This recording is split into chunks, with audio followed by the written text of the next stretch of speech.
I think one of the challenges, one of the immediate challenges, is getting guardianship.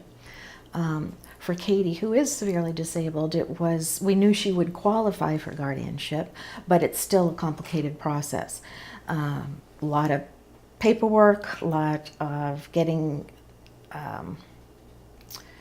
other people to sign off on things, like they have to notify the immediate family and they have to agree, or they have an opportunity to testify against the guardianship. That can be a little nerve-wracking. Just tracking all the paperwork that's needed, getting the clinical team report done, finding out who's going to do it. Will school assist, or do I have to find my own people? That can be a cumbersome process. And it was also surprising to me to learn that even though I was becoming Katie's guardian, I wouldn't have the ability, the authority to make all the decisions I had had before when she was under 18.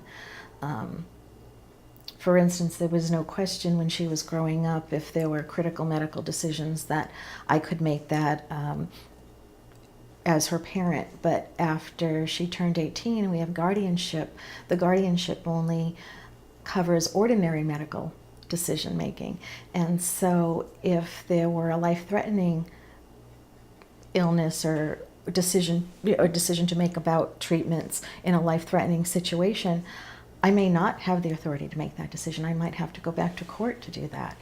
And that was surprising to realize that those critical decisions for somebody I had cared for so long might rest in somebody else's hands who knew nothing about her and her journey or our family values. So that was kind of upsetting, reaching transition age or going for the guardianship. How upsetting was it when you first understood that to be the case? And how are you with that now? I think I was just astonished at first when I learned. It just didn't make any sense to me that a court would have more say about my child's care than I would.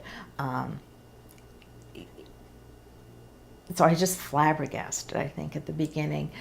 I do have respect for the fact that you don't want to limit anyone's rights.